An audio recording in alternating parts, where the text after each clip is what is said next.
CNA, everybody, family, friends, my beloved alley cats. I want to talk about something very important that worries me, that I see coming out, and I want to discuss with you. It's very important. I've been getting a couple people, and even started in Toronto, that were coming out with a finite amount of money, but with not a regular stream of income, and that really frightens me.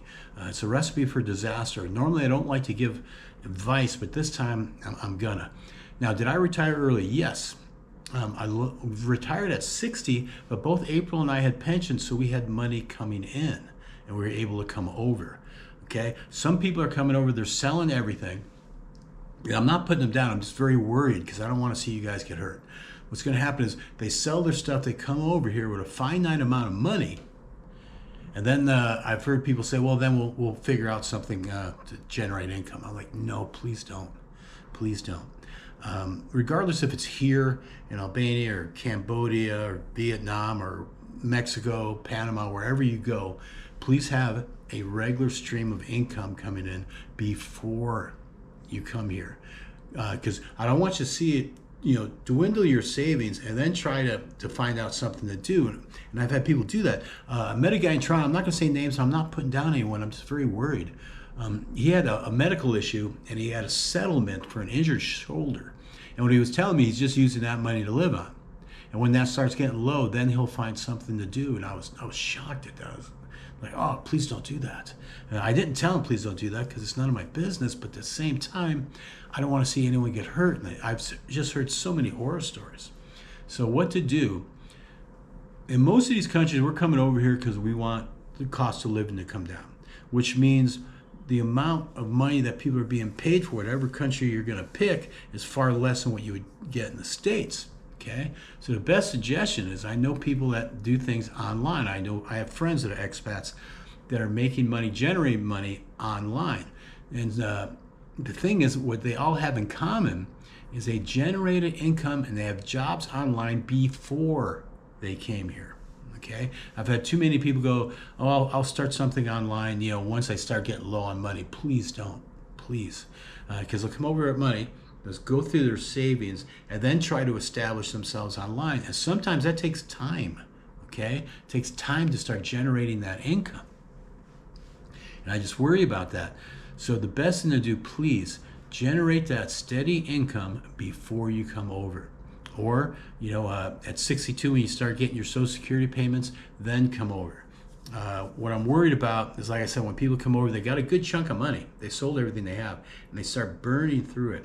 Instead, if you establish yourself online for a job, you got steady income coming in, whether it's an online job, your Social Security, a pension, something, and then you come over, and that nice chunk of money you have, you still got it.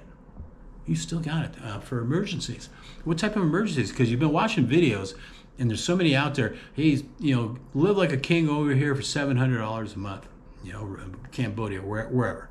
The problem with that is, I'll give you a good example of emergency. That dreaded phone call from the United States, or Australia, or Germany, or wherever you're coming from. That dreaded phone call that someone is ill, or there's been a passing, and you got to get on a plane today to get back to the States or wherever you're from. And when you get a plane, you can get better deals if you pick them far out in advance. But there's that dreaded phone call, and you got to make it back to the States or wherever you're from today. And that's going to cost you extra money, and that's not going to be in your regular monthly budget that you see people talk about. Also, in the monthly budgets, when you hear people, they don't talk about the need to buy clothing, tennis shoes. I walk a lot. I used to go to Academy in Fort Worth. Now, I wouldn't spend over $40 on a pair of shoes. But now we walk so much, my feet were aching. So now I spend a good $125, $150 on good tennis shoes, because I walk so much now, and so it's better for my feet. That is typically not included in people's budgets for the month. So you got to be ready for those emergencies. That's why I like having that chunk behind me.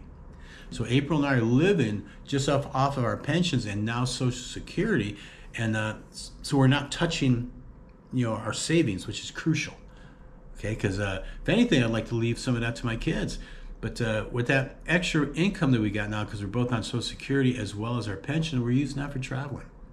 And it's good not to be hitting that chunk of money, that emergency fund, which is really important to have. So please, when you come over, whether it's here, Cambodia, Panama, I don't care where you go, please have a regular stream of income before you go. Okay, whether it's your pension, whether it's Social Security, whether it's an online job, okay, but have a regular stream of income before you come, please. That's the best advice I can give. Really important. Usually I hate giving advice, but this one is crucial because there's a lot of horror stories going out there where people they're on a finite amount of money. All of a sudden they couldn't get anything going online or to work here or there or wherever you go, and they have just enough money to make it back to America. Or if you're broke, the embassy will send you back. But then what, you're going to land in America with what you came out of the States with? 4 suitcases and 2 backpacks? That's what April and I came with. And also another thing that's never put into the budget is once we got here, then you have to start replacing stuff like a lot of the kitchen gadgets that April needs. Right, baby? Mm-hmm.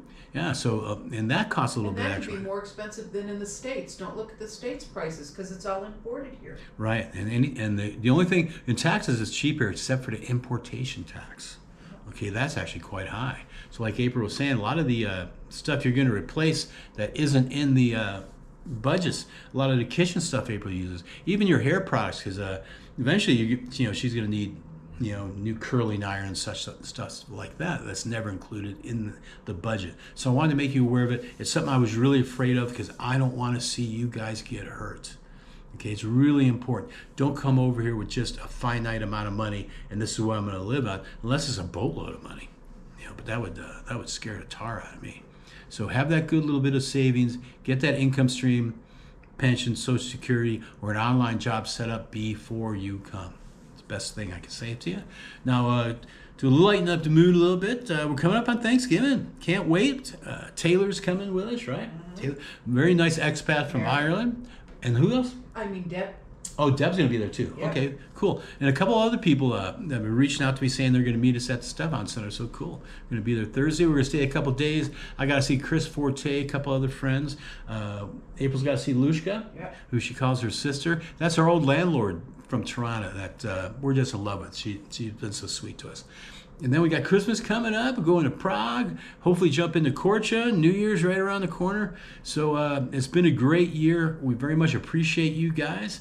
And like I said, Christmas, New Year's, Thanksgiving, be in Toronto for a couple days. Things are going really well. Okay, I hope you guys are going to have great holidays too. Okay, stay loose, stay happy, put a smile on your face, break some bread with your loved ones, and we will be doing so. Hope to see you guys in Toronto, if not here. I know there's other expats coming out that want to meet us. I always say, if we're in town, love to meet you. All right, take care, you guys. Bye-bye.